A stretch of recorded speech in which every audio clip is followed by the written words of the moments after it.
Hi అండి, good morning. ఈరోజైతే నేను కుక్కర్ కర్రీ చేద్దాం అనుకుంటున్నాను. అన్ని కూరలు కూడా దాదాపు అయిపోయినాయి, అన్నీ కొంచెం కొంచెం ఉన్నాయి. సో ఇవన్నీ కలిపేసి కుక్కర్ కర్రీ చేస్తాను. ఇంకా పచ్చడి ఏం చేయాలనేది ఇప్పుడు ఆలోచిస్తాను. వెయిట్ చూద్దాం ఏం చేద్దాము. సో కంది పచ్చడి చేద్దాం అనుకున్నా. ఈ కంది పచ్చడి కాంబినేషన్ చారు అండి. కంది పచ్చడి చారు కలుపుకుని తింటే ఎంత బాగుంటుందో అసలు. సరే, ఈ కంది పచ్చడి ఎలా చేయాలో చూసేద్దామా. ఇది వేగేలోపు మనం ఈ కూరలో పోసుకోవచ్చు. ఓకేనా. ముందుగా కందిపప్పు, కారం తగ్గ ఎండుమిర్చి వేసుకుని కొంచెం వేయించుకోవాలి. కొంచెం ఒక్క 2 minutes అలా వేగాక కొంచెం ఆయిల్ వేసుకుంటే సరిపోద్ది. కొంచెం వేగాక దింపే ముందు జీలకర్ర వేసుకోవాలి. ఇది కందిపప్పు వేగినట్టు మంచి స్మెల్ కూడా వస్తుందండి. బాగుంటుంది కంది పచ్చడి. కూరలు లేనప్పుడు ఇట్లాంటివి బాగుంటుంది. కూరలు అయిపోయినాయి, ఇవాళ వెళ్ళి తేవాలి. సో మంచిగా వేగిపోయిందండి. ఇప్పుడు కొద్దిగా జీలకర్ర, ఇది కూడా కొద్దిగా వేగితే సరిపోద్ది. స్టవ్ ఆఫ్ చేసేసుకుని చల్లారి పెట్టుకున్నాం. అది చల్లారేలోపు అయితే కొద్దిగా చింతపండు అయితే నానేసుకున్నాం. వాటర్ ఎక్కువే పట్టిద్దండి. సో కొంచెం వేడి నీళ్ళు అయితే వేసాను అనమాట నేను. ఆల్మోస్ట్ చల్లారిపోయింది. ఇప్పుడు 4 ఎల్లిపాయలు కూడా వేసేసుకుని దీన్ని మిక్సీలో ఫస్ట్ పౌడర్లా పట్టుకోవాలి. ఆ తర్వాత చింతపండు వాటర్ పోసి బాగా మెత్తగా రుబ్బేసుకుంటే కంది పచ్చడి అంతేనండి. చాలా ఈజీ అండి. అసలు ఎంత బాగుంటుందంటే వేడన్నంలో. ఒక్కసారి ట్రై చేయండి మీరు కూడా ఇంట్లో. మిక్సీ జార్లోకి అయితే తీసేసుకున్నాం. కొంచెం ఉప్పు వేసుకుని ముందు పౌడర్లా పట్టుకుందాం. చూసారా, ఇలా మెత్తగా పట్టుకున్నాక ఈ వేడి నీళ్ళలో అయితే చింతపండు నానేసుకున్నాం కదా, అది వేసేద్దాం. అవసరమైతే ఇంకొంచెం వాటర్ కూడా పట్టిద్దండి. సో నేను వేడి నీళ్ళు అయితే పక్కన పెట్టుకుని ఉంచుకున్నాను, అంటే గోరువెచ్చటి నీళ్ళు. అయిపోయిందండి. వేడి వేడి అన్నంలో నెయ్యి వేసుకుని, నాకు నెయ్యి అనేది ఊతపదం, దీని కామెంట్ అయితే చేయకండి. కంది పచ్చడి అండి. దీని ఒక గిన్నెలోకి అయితే తీసేసుకుందాం. చూసారా చేసింది కొంచెం ఎంత అయిందో. అది చారన్నంలో బాగుంటుంది, వేడన్నంలో బాగుంటుంది. ట్రై అయితే చేయండి.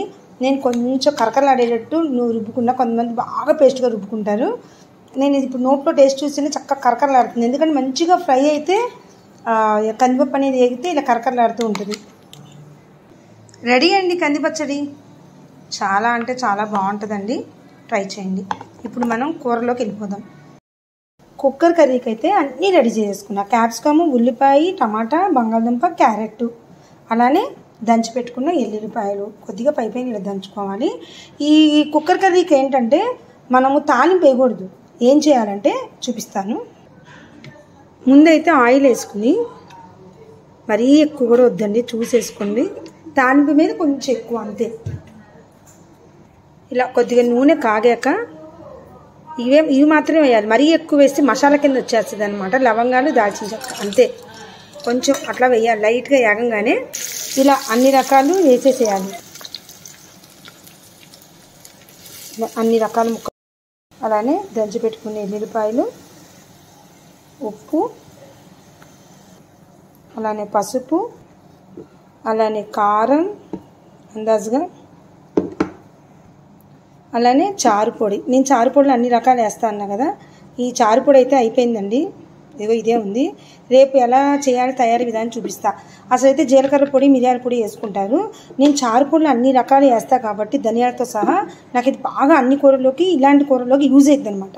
ఇప్పుడు ఇది దీంట్లోనే ఇప్పుడు ఒక 1/2 glass వాటర్, ఎక్కువ అక్కర్లేదు, 1/2 glass కూడా అక్కర్లేదు, కొంచెం ఇంకా తక్కువ వేసి బాగా కలబెట్టేసుకుని, ఇలా బాగా కలబెట్టేసుకుని పొయ్యి మీద పెట్టేయాలి.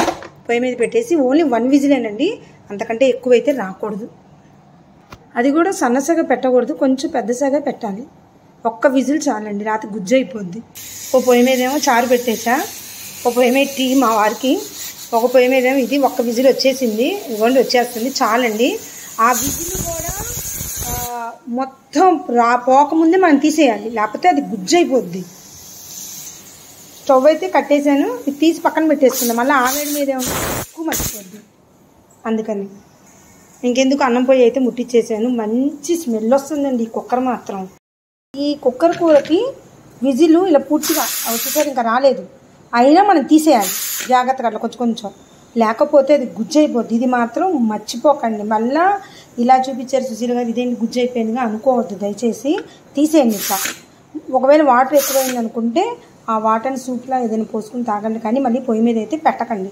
నేను అందుకే 1/2 గ్లాసే చూపించాను. ఒక్కొక్కసారి చెప్పలేము, ఎక్కువసేపు ఇలా ఉంటే ఆవిరి నీళ్ళు పడిపోతాయి. సో ఇలా తీసేయాలి, మనం ఇట్లా తీసేయాలి. అది వచ్చేంత వరకు ఇలా అంటూ ఉంటే కూర ఈజీగా అయిపోద్ది. కానీ చాలా ఈజీగా ఉంటుంది, చాలా టేస్టీగా ఉంటుంది. మనం లవంగాలు దాల్చిన చెక్క వేసాం కదా, ఇలా తీస్తుంటే ఆ స్మెల్ అదే వస్తుంది. ధనియాల పొడి, మిరియాల పొడి అన్నీ అంతా మిరియాల పొడి వేసుకున్నా కూడా ఘాటు ఎక్కువైపోద్ది. సో నేను చారు పొడిలో అన్ని రకాలు వేస్తాను. చారు పొడి అయిపోయింది కదా, రేపు పొద్దునైతే నేను గ్యారెంటీ ఎలా చేయాలని చూపిస్తాను. అన్నింటిలోకి యూజ్ అవుతుందండి. అది హెల్త్ కూడా చాలా మంచిది. నేను అలా చేస్తాను. ఒకసారి నేను అయితే రేపు తప్పకుండా చూపిస్తాను. వచ్చేసిందండి విజిల్ అయితే. అబ్బా వచ్చేసిందండి కుక్కర్ మూత అయితే పొగొచ్చేస్తుంది. చూసారా, వావ్ ఇట్లా ఉంటుందండి. చూసారా, ఎక్కువ వాటర్ రాలేదు, జస్ట్ కొంచెం వచ్చింది. అది కూడా ఏం కాదు. కుక్కర్ కర్రీ రెడీ అయిపోయిందండి. ఇంకొక పొయ్యి మీద చారు అయిపోయింది. ఇప్పుడు టీ వడపోయాలి. సో కంది పచ్చడి అయిపోయింది. ఇవాళ ఇంతేనండి. నచ్చితే లైక్ చేయండి, షేర్ చేయండి, కామెంట్ చేయండి. మీకు ఏం కావాలో తప్పకుండా ఈజీదైనా చూపిస్తాను, హార్డ్దైనా చూపిస్తాను, నాకు వచ్చినట్టు చూపిస్తాను. బాయ్ అండి.